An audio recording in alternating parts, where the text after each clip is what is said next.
Guarda silencio por un momento. Mira la vela. Ahora inhala y mantén el aire. Y vas a exhalar. Hoy, en nuestro podcast, aprenderemos qué son las técnicas de relajación. Bienvenidos.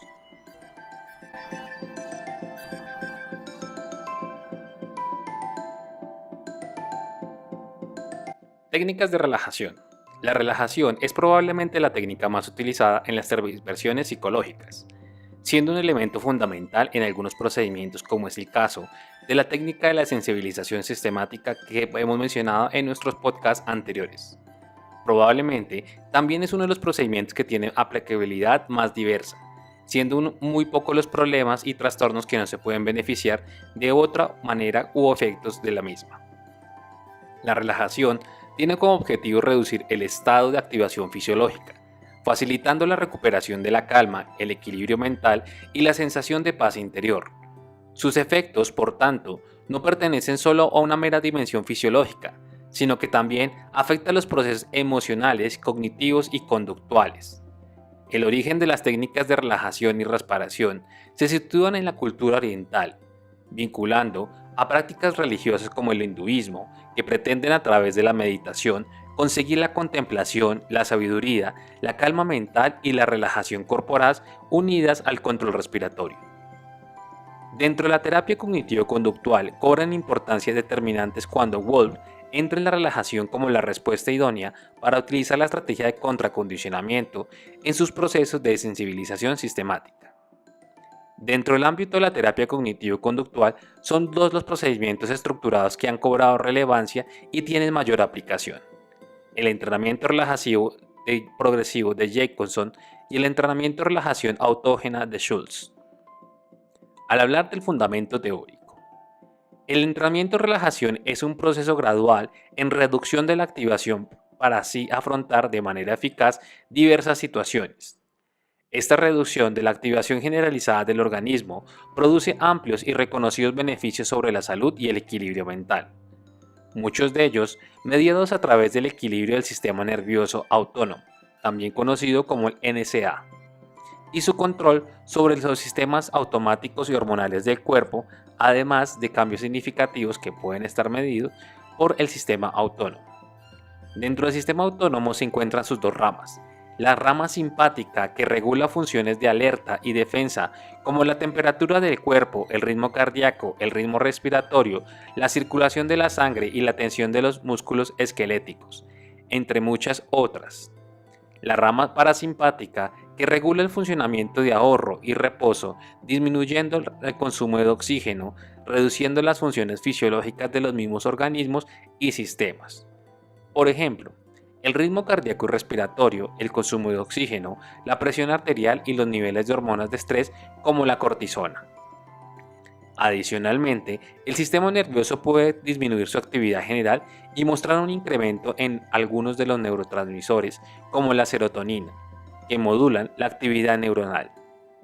Esto, mencionado anteriormente, causa o induce a formas de sensaciones de tranquilidad y alegrías, que están asociadas a la disminución del tono muscular, la distensión, e inducen a la relajación muscular.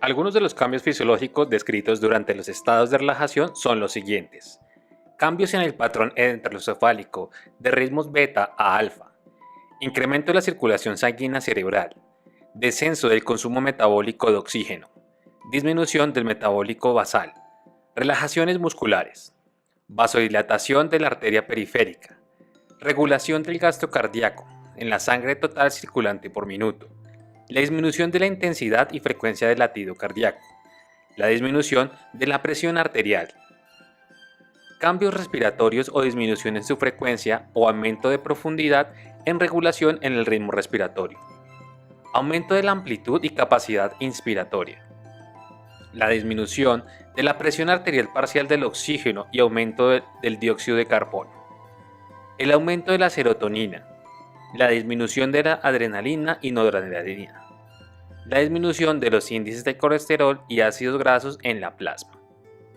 De esta forma, una persona en estado de relajación puede experimentar respiración tranquila, profunda, rítmica, relajación muscular, sensación de calor interno y cutáneo, latido cardíaco y rítmico suave, reducción del nivel de ansiedad, mejoría de la percepción del esquema corporal, sensación de paz y equilibrio mental.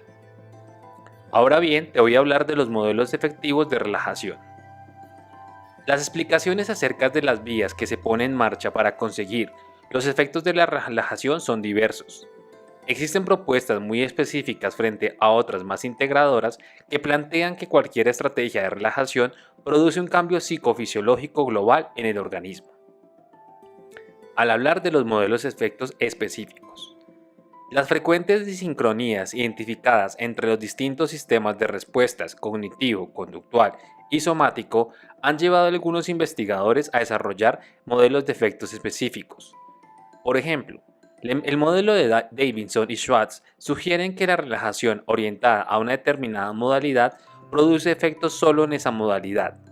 Según este modelo, el entrenamiento de relajación progresiva de Jacobson únicamente produciría beneficios somáticos, útiles en los problemas psicofisiológicos cuyo componente principal sea el somático, como ejemplo las cefaleas tensionales o dolores de cabeza.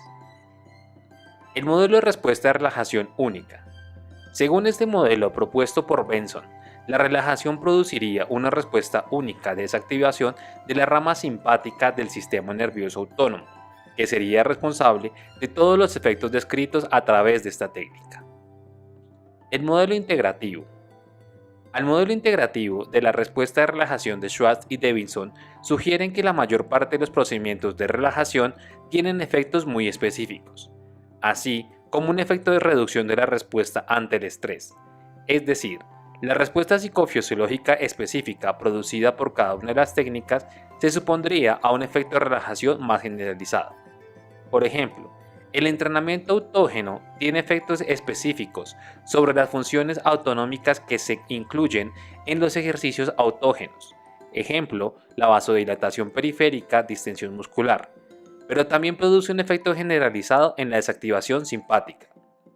En general, a partir de los datos identificados por los distintos modelos, se considera que es útil distinguir los efectos cognitivos, fisiológicos y somáticos derivados de cada procedimiento, y elegir la técnica de relajación en función de los efectos específicos que se quieren producir con ella, además de que sean coherentes con la definición psicofisiológica que necesitan abordar. Ejemplo, el entrenamiento autógeno será el procedimiento más indicado para un carácter vascular como el trastorno de Raymond o las cefaleas de tipo migrañoso. Algunas consideraciones generales para aplicar la técnica de relajación.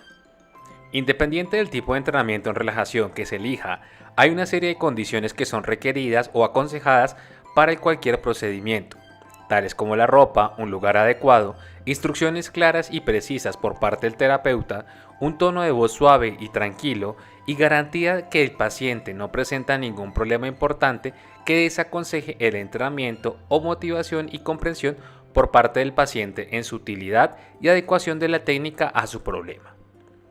Es importante resaltar que la evidencia de su eficacia ha producido dentro de la terapia de conducta una tendencia profusa a emplear su aplicación como procedimiento prioritario o componente de otros programas terapéuticos, ayudando, por ejemplo, a la exposición de situaciones temidas y a los cambios cognitivos necesarios en determinados trastornos.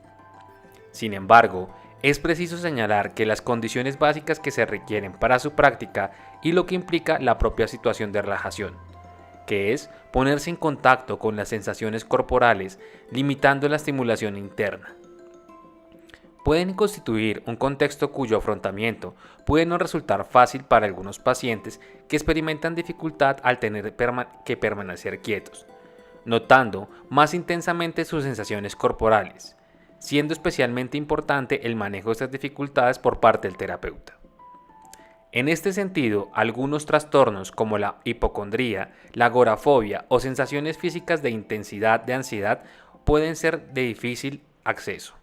El entrenamiento de las técnicas de relajación supone una sensación en esas sensaciones de malestar que pueden producir una reactividad fisiológica aún mayor, acompañada de una necesidad del movimiento por el que el terapeuta debe plantear el entrenamiento considerando la nueva situación y estar en condiciones de ajustar su intervención reduciendo los objetos de la sesión, dando pautas que faciliten la ejecución. Un ejemplo, permitir que el paciente permanezca con los ojos abiertos en un comienzo. Y en resumen, considerando el entrenamiento como un proceso más o menos largo de habituación. Aunque la idea que transmite la posibilidad de practicar la relajación es la de alcanzar una sensación profunda de bienestar, lo cierto es que durante el entrenamiento de relajación es frecuente que aparezcan respuestas físicas molestas, tales como calambres musculares, espasmos, sensación de mareo, etc. El terapeuta debe comentar al paciente previamente la posibilidad de que aparezcan tales respuestas, tranquilizar al paciente si se da recordando que son reacciones normales que desaparecen a medida que continúa el entrenamiento. En las ocasiones que aparezcan reacciones emocionales intensas, como puede ser el llanto, la risa, el terapeuta debe evaluar si es considerado dejar unos segundos y continuar con el entrenamiento o comentar con el paciente lo que está ocurriendo. Por último, hay que tener en cuenta que en personas mayores o con algún deterioro orgánico se debe valorar el tipo de técnica que se va a aplicar realizando modificaciones adaptadas para cada caso. Por otro lado, con niños pequeños puede utilizarse las técnicas de relajación, siempre que estos posean una serie de habilidades básicas, tales como permanecer sentados en una silla durante cortos periodos de tiempo, mantener el contacto ocular, poder imitar conductas y responder a órdenes sencillas. El entrenamiento en relajación progresiva. Su desarrollo se debe a Edmund Jacobson, quien comprobó en su laboratorio de fisiología clínica de Chicago que tensando y distensiando una serie de músculos y percibiendo las sensaciones corporales que producían, se eliminaban casi por completo las tensiones y contracciones musculares, induciendo a un estado de relajación profunda. En el procedimiento original de Jacobson se describían más de 70 ejercicios y varios meses de entrenamiento para lograr un nivel de relajación aceptable. En la actualidad, los procedimientos de relajación progresiva, el RP, son considerados más breves en tiempos de entrenamiento y en números de ejercicios implicados. Una de las adaptaciones del procedimiento original más utilizadas en el ámbito de la terapia cognitivo-conductual es la de Baskinson y Borkek, que consiste en practicar en 16 grupos musculares teniendo en cuenta una duración en torno a 30 a 40 minutos en las primeras semanas. Posteriormente, conforme se adquiere mayor destreza en la práctica de la técnica, se reduce el tanto de la duración como el número de ejercicios, pasando a realizar los ejercicios en 4 grupos musculares: brazos, cabeza, tronco y piernas, o en uno simple que implique todo el cuerpo. Aunque evidentemente el procedimiento de Bernstein y Borkek guarda mucha similitud con el método Jacobson, también es cierto que existen diferencias importantes que son importantes señalar del original al modificado. A continuación te comparto una tabla de comparación entre el entrenamiento de relajación progresiva de Jacobson y los procedimientos modificados. Al hablar de los procedimientos modificados, a pesar de que se dé mayor énfasis en el aspecto cognitivo-conductual, este se va a centrar en la percepción de la tensión emocional, física y el estado cognitivo que se asocia con la relajación. Puede utilizar estrategias adicionales para mejorar el cumplimiento y la percepción de la relajación. El siguiente está más centrado en detectar niveles de atención y relajaciones más globales. El objetivo de las sensaciones del entrenamiento no solo es para el aprendizaje de la técnica, sino para conseguir sensaciones asociadas a estados de relajación. La generalización se produce mediante el condicionamiento de palabras que sirven como estímulos condicionados para el estado de la relajación. El procedimiento de relajación progresiva. En general, el objetivo del entrenamiento en relajación progresiva es reducir los niveles de activación mediante una disminución progresiva de la tensión muscular. El procedimiento para conseguir es tensar y destensar los grupos musculares, tomando tensión de las sensaciones que se producen en cada una de las situaciones. Durante la tensión, la contracción del músculo debe notarse y facilitarse, así como la percepción de las asociadas a la tensión. A su vez, la percepción y la extensión llega a discriminar mejor la respuesta de relajación subsiguiente y abundar en ella. En la fase de distensión, no se debe realizar ningún esfuerzo activo y simplemente consiste en permanecer pasivo y experimentar el alargamiento muscular que se produce al soltar rápidamente la tensión. Como se ha indicado, la ejecución consiste en tensar y destensar inicialmente los 16 grupos musculares, tomando conciencia en las sensaciones que se producen en cada situación. A continuación, te voy a mostrar un cuadro donde se manifiesta los 16 grupos musculares que se podrían manejar. La instrucción número 1. Las manos y los antebrazos. ¿Qué se le pide a nuestro paciente? Se le pide apretar el puño dominante. En la segunda parte es el brazo dominante. Se le pide apretar el codo contra el brazo del sillón. Como tercero, la mano y antebrazo no dominantes. Aquí se le va a pedir apretar el puño y no dominante. Como cuarto, el brazo no dominante se le pide apretar el codo contra el brazo del sillón. En quinta instrucción se le dice la frente, donde se le pide a la persona que levante con los ojos cerrados y arrugue la frente. Como sexta instrucción, se le pide a la persona ojos y nariz, donde se le pide a la persona apretar los párpados y arrugar la misma. Como séptima instrucción, se le pide apretar las mandíbulas, sacar la barbilla hacia afuera y presionar el paladar con la lengua. Como octava instrucción, se le pide a la persona el cuello y la garganta, donde se le dice a la persona empujar la barbilla contra el pecho pero hacer fuerza para que no la toque. En la novena, se le pide los pechos, hombros y parte superior de la espalda. Aquí se le pide arquear la espalda como si fueran a unir los omoplatos entre sí. En décima instrucción se le dice a la persona que apriete la región abdominal o estomacal, donde se le dice al sujeto que ponga duro el estómago y lo ponga tenso. En onceava instrucción, los muslos dominantes, donde se le pide a la persona apretar el muslo contra el sillón. En doceava, se le pide la pantorrilla dominante doblar los dedos del pie dominante hacia arriba. En treceava instrucción se le pide el pie dominante doblar los dedos hacia adentro sin levantar el pie del suelo. Como catorceava instrucción, al muslo dominante se le pide apretarlo contra el sillón. Como aspecto 15 se le pide una pantorrilla dominante doblar los dedos hacia la parte de arriba. Y como decimosava instrucción del pie dominante, se le dice doblar los dedos hacia arriba sin levantar el pie del suelo. El procedimiento con 4 grupos musculares consiste en el mismo que el anterior, pero tensando la secuencia en un solo movimiento. Las siguientes son las zonas musculares. Como primera, los brazos y manos dominantes y no dominantes. Como segundo, el tronco. Como tercera, la cara y el cuello. Y como cuarta, las piernas dominantes y no dominantes. Algunas indicaciones generales para la relajación progresiva. La práctica de la relajación progresiva requiere tener en cuenta una serie de indicaciones específicas al realizar el entrenamiento. Se trata de seguir una secuencia ordenada y procurar que sea la misma en todas las ocasiones, comenzando por las manos, acabando por los pies o viceversa. Si se olvida algún músculo por tensar o relajarse, se aconseja continuar con el siguiente. No obstante, para tener menores olvidos es hacer un repaso mental de los músculos antes de comenzar la relajación. Como tercero, se les dice el tiempo de duración de la tensión debe ser de unos 4 segundos aproximadamente, para pasar inmediatamente a la relajación muscular, dejando como si se separara de repente los tendones que lo sujetan. Debe mantenerse el músculo relajado durante 15 segundos aproximadamente antes de tensarlo de nuevo.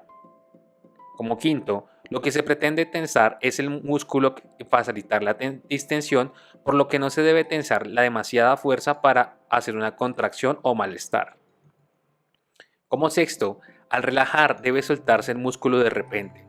No hay que distenderlo lentamente, pues ello requiere un control mayor de los músculos antagonistas. Como séptimo, es útil imaginar cada momento, los músculos que está tensando y relajando, su forma, especialmente cuando el músculo está relajado, y notar cómo se sigue extendiendo por sí mismo para soltarlo. Como noveno, es aconsejable concentrarse un tiempo en la agradable sensación de relajar un músculo. Y como décimo y último, una vez que han relajado todos los músculos, es aconsejable hacer un repaso mental de ellos, comenzando del final al principio de la secuencia. Si se facilita la autoexplicación de las partes que no se haya logrado relajar convenientemente, no siendo preciso tensar ningún músculo sobre la fase. A continuación te voy a compartir los ejercicios de ciclo inferior e indicaciones. El ejercicio de reposo.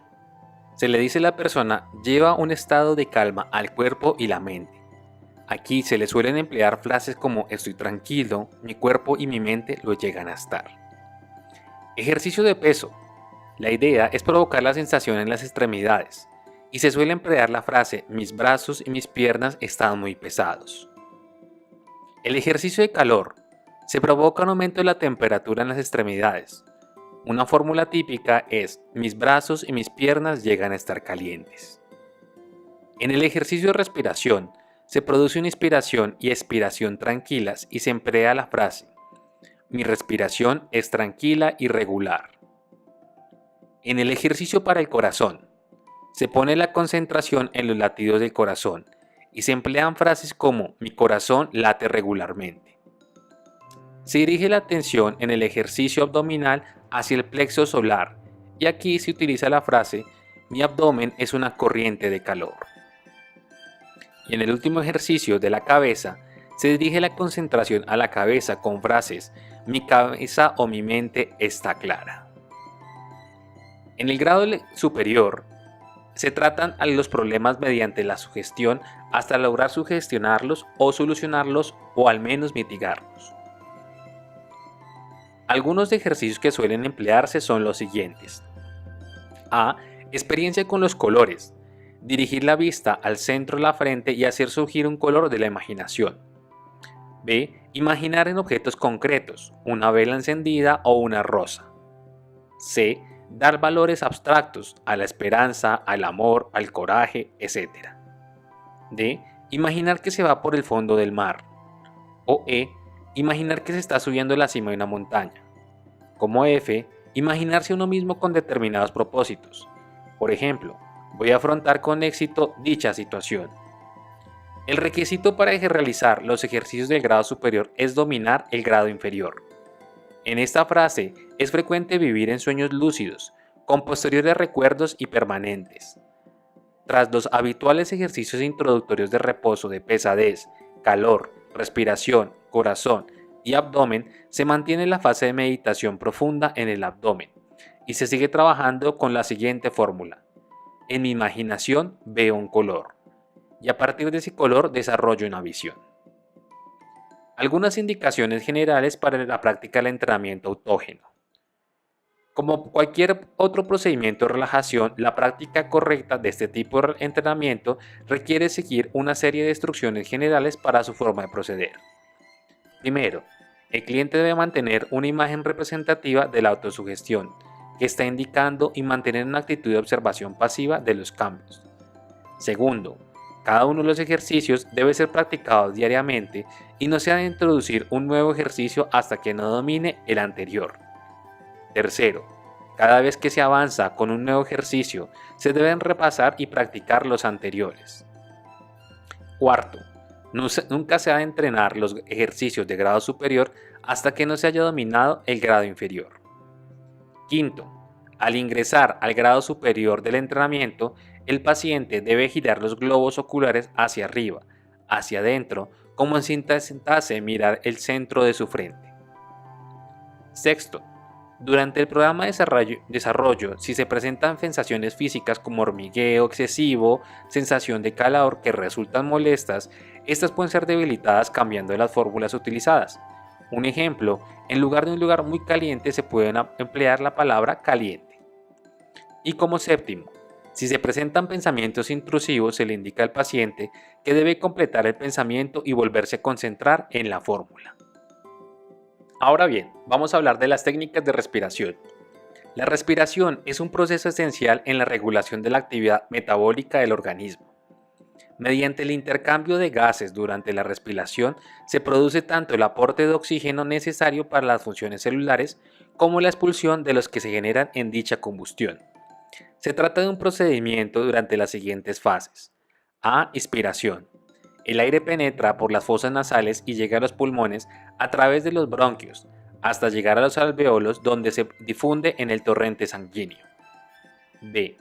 Tras la expiración se produce una pequeña pausa durante la cual los pulmones se mantienen en un estado de inflación que facilita el intercambio gaseoso entre el oxígeno y el dióxido de carbono. C. La expiración. El dióxido de carbono penetra en los alvéolos y es expulsado al exterior. D. La pausa expiratoria. A la expiración le sigue una pausa durante la cual los pulmones permanecen en reposo. La frecuencia de los movimientos respiratorios de inspiración y expiración constituye el ritmo respiratorio. El ritmo en la actividad respiratoria y el volumen de la misma dependen de la actividad del organismo, y hay numerosos factores que pueden modificarlo, pues se trata de un mecanismo autorregulatorio, que por tanto varía en función de las necesidades fisiológicas del propio individuo y el estado emocional. Un patrón respiratorio produce un estado de reposo y un aumento de control parasimpático, porque las tasas expiratorias bajas y la prolongación en periodos de expiración incrementan los niveles de dióxido de carbono en la sangre. Por ello, el control respiratorio puede contribuir a modular voluntariamente la acción del sistema nervioso autónomo e incrementar el tono vagal, reduciendo sobre la activación simpática que se produce en situaciones de estrés. Las técnicas de control de la respiración constituyen el procedimiento más antiguo y conocido para reducir los niveles de activación. Sus orígenes se sitúan en el Oriente y en la India, donde las prácticas de meditación incluyen como elementos esenciales hacer pausas activas reguladas conocidas como pranayamas. En Occidente, es reconocida como una de las técnicas de relajación a comienzos de los años 70, cuando se diseñan estrategias específicas para el control de la activación. Estas técnicas tienen como objetivo señalar o enseñar a las personas a mejorar la capacidad funcional de sus pulmones y el tiempo que regulan su ritmo natural de respiratorio. Se trata de que la persona aprenda el control voluntario de su respiración, de forma que lo pueda aplicar en situaciones donde la respiración se encuentra alternada. Al conseguir una respiración diafragmática y un ritmo respiratorio lento, se reduce la activación fisiológica y psicológica, suscitando una respuesta generalizada de la tranquilidad o el bienestar. Los mecanismos autorregulatorios de la respiración. Como señala Spitz, existe una serie de mecanismos autorregulatorios de la respiración, es decir, medidas de emergencias de carácter reflejo que permiten suministrar al organismo al aporte de oxígeno necesario cuando hay un incremento de la demanda, y el patrón respiratorio anterior se hace deficiente para estas necesidades. A partir de estos signos se pueden intencionalmente favorecer la recuperación de un patrón adecuado mediante técnicas correctas para este fin. Los mecanismos autorregulatorios más comunes son los siguientes. Bostezos. Se producen por una contracción profunda del diafragma que da lugar a un masivo en el aire. Suelen aparecer después de un periodo de respiración superficial o bien en los casos que aportan menos oxígeno de las que necesita, por ejemplo cuando se está cansado. Cuando la inhalación masiva del aire, el bostezo equilibra la eficiencia respiratoria. La elevación involuntaria de hombros u omóplato. Permiten el ensanchamiento de la caja torácica, facilitando cualquier ejercicio de inspiración. Los suspiros. Se trata de una inhalación lenta y seguida de una exhalación repentina y ruidosa. También va precedido de un patrón deficiente de respiración. Los estiramientos. Facilitan los movimientos de ensanchamiento necesarios para una profunda ventilación y evitan la disminución del tono muscular, que induce a una respiración cada vez más superficial. Los tipos de respiración. Teniendo en cuenta la musculatura implicada de las zonas donde se concentra el aire inspirado, se suele distinguir entre tres tipos de respiración: costal, diafragmática y abdominal. La respiración costal. La respiración costal superior o clavicular es el patrón respiratorio más superficial. Si bien es la más frecuente, a la que vez es la que menos saludable. La mayor parte se concentra en la parte superior de la caja torácica, por lo que no llega a producirse una ventilación completa, y una parte de los músculos de la respiración, especialmente el diafragma, producen una baja actividad. Segundo, la respiración diafragmática. Se produce con gran movilidad de las costillas inferiores y parte superior del abdomen. El diafragma participa activamente y se trata del procedimiento respiratorio fisiológicamente más adecuado. La respiración abdominal. El tórax permanece inmóvil y es el abdomen el que demuestra una extraordinaria movilidad. El procedimiento del entrenamiento en respiración. El objetivo del entrenamiento en respiración es conseguir un patrón respiratorio apropiado fisiológicamente que genera ser adecuado para reducir alteraciones respiratorias.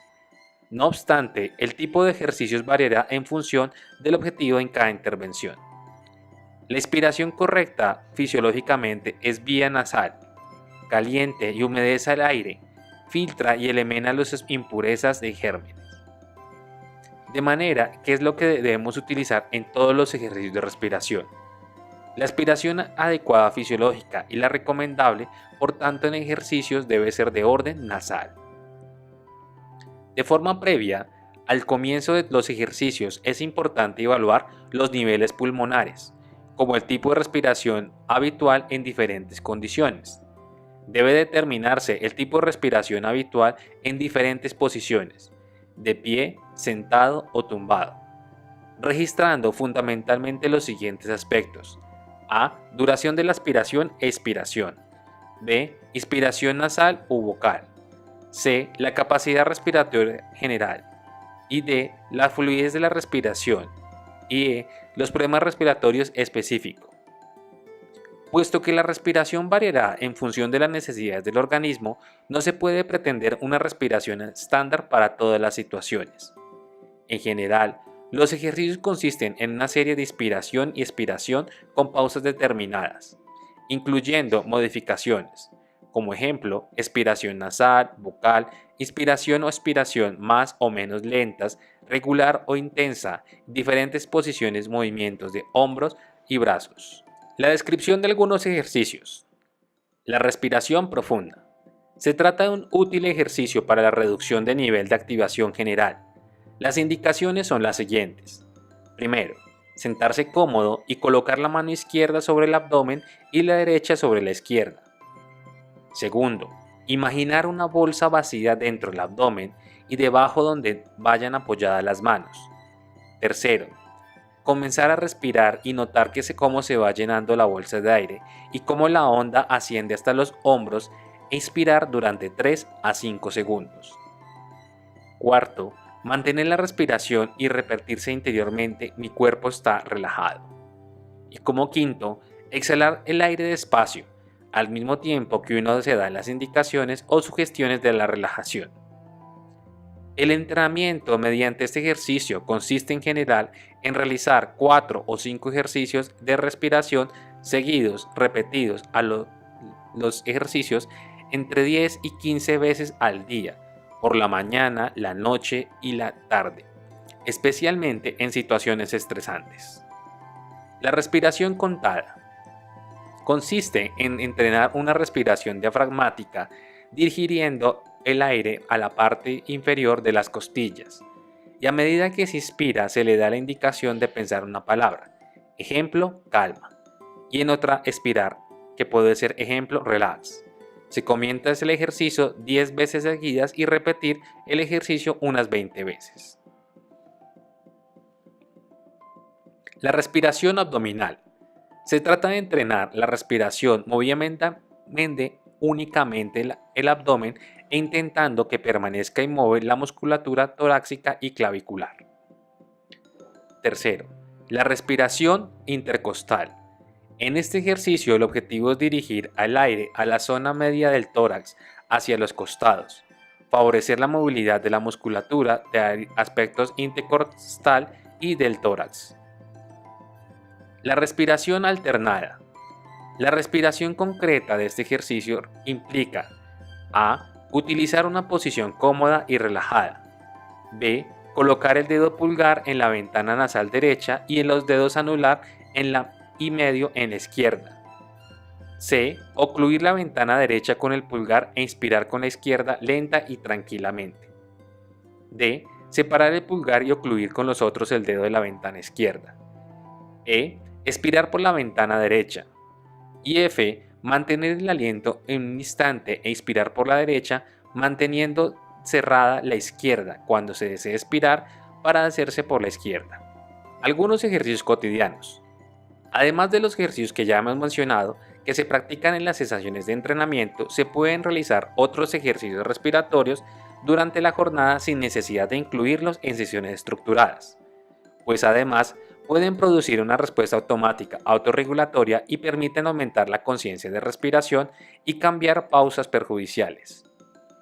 Algunos de los más característicos pueden ser en posiciones sentadas, donde dejamos que la respiración fluya y notar la cavidez de la nariz.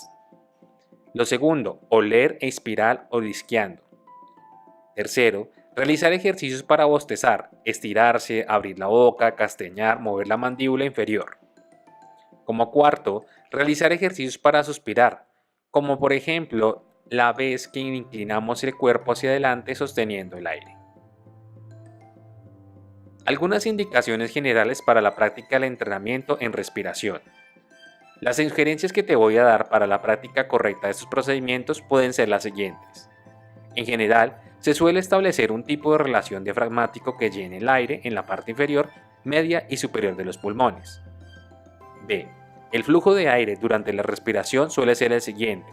Durante la aspiración debe llenarse la primera parte inferior, el abdomen, y posteriormente el costado medial y costado superior. La expiración se caracteriza por la expulsión del aire y por el mismo orden que se ha expirado. Tercero, la secuencia más característica de la expiración es pausa, expiración, pausa. Y cuarto, normalmente la respiración debe ser fluida, constante y no forzada. La práctica de los ejercicios de respiración pueden acompañarse de movimientos de brazos pegados al costado de que ascienden en ponerse en cruz y que a la vez se bajan en los costados mientras se suelta el aire. Las principales aplicaciones y efectividad de las técnicas de relajación y respiración. Como he mencionado, se aconseja que la elección de la técnica específica de relajación se haga teniendo en consideración la sintomatología del problema a tratar.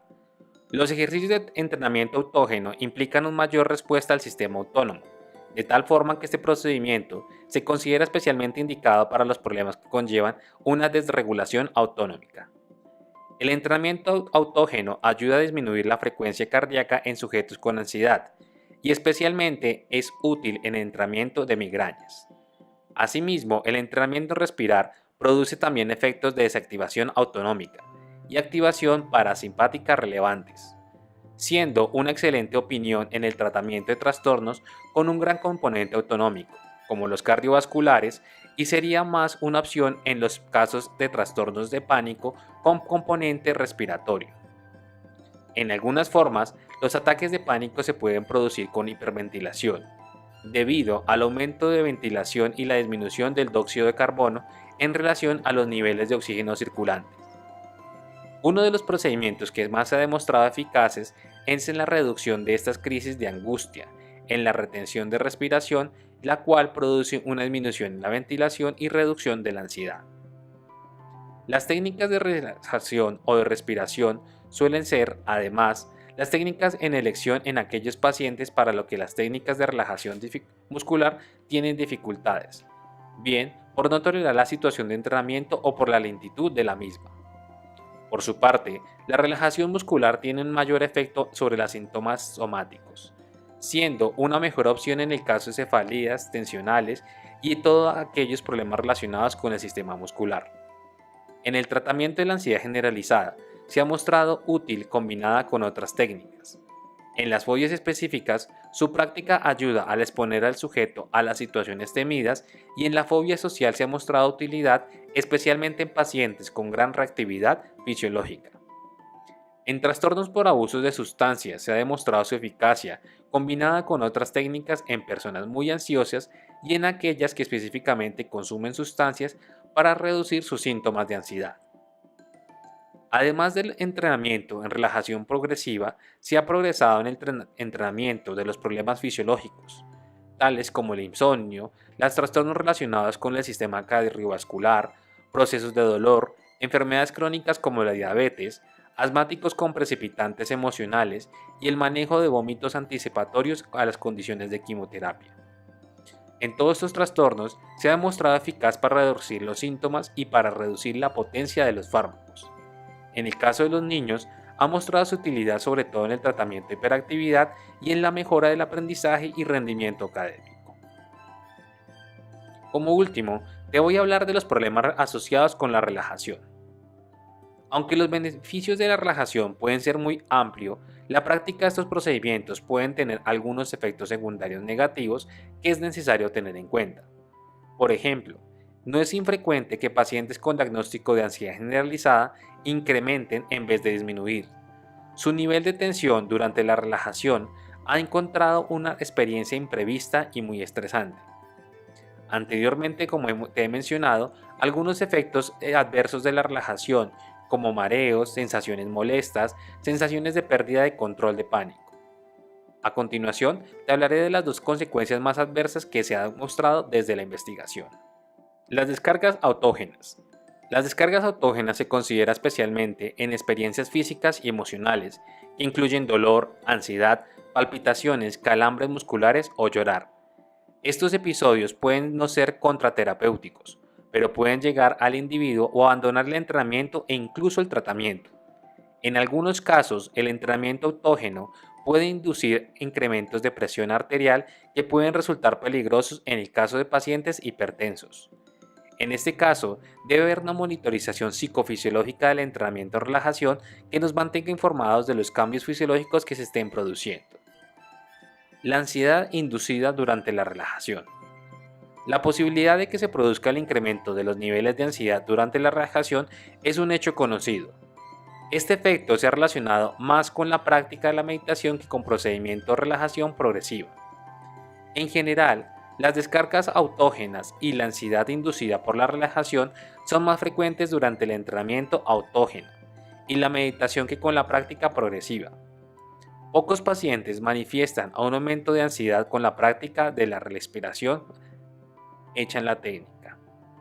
Algunos autores consideran que los síntomas de ansiedad inducidos por la relajación pueden ser terapéuticas si el paciente aprende a superarlos mediante la técnica.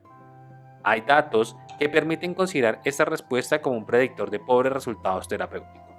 Como conclusión de los que hemos mencionado, se puede agregar lo siguiente. Las técnicas de relajación tienen una historia bien diferente con la terapia cognitivo-conductual, procedentes de tradiciones que no tenían nada que ver con el ámbito científico experimental de la terapia cognitivo-conductual. Sin embargo, han encontrado en este ámbito la forma de abundar en su sistematización y acreditarse científicamente, habiendo trascendencias con notaciones exóticas y eróticas para transformar en estrategias de acción reconocidas y avaladas por las investigaciones de salud. Hemos llegado al final de nuestro podcast. Te agradecemos que te hayas tomado todo el tiempo completo de escucharnos. No olvides dejar tus comentarios, opiniones o experiencias sobre las técnicas que hemos mencionado en el siguiente podcast. Te agradecemos también activar la campanilla cuando te llegue una notificación de un nuevo video. Recuerda seguirnos en nuestras redes sociales, como son Facebook, Twitter, LinkedIn e Instagram, donde publicaremos diferentes contenidos para ti. Nos veremos en una próxima ocasión. Hasta pronto.